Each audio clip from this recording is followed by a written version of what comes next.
So first up, we're gonna touch exposure, and that's really just a fancy way of saying how much light is touching the sensor on your camera. Think of exposure as just brightness. So the more exposure, the more brightness. Lower or underexposed, too dark.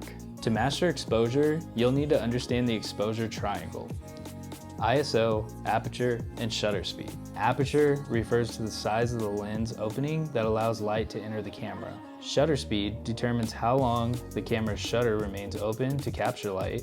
ISO controls the camera's sensitivity to light. Overall, adjusting these settings are just gonna help introduce or reduce light to the camera. So just try to remember lighter, darker, and all of those settings play a factor to that.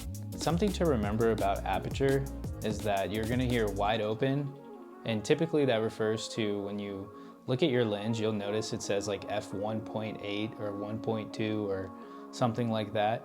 That's gonna be the widest aperture that your lens can open.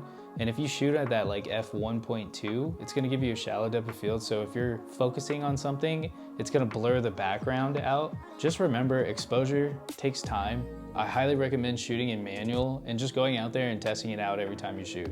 When I first started, I started in manual and I never used auto or anything. And honestly, after using the camera for like one day, I already had the hang of it. So I highly recommend doing that.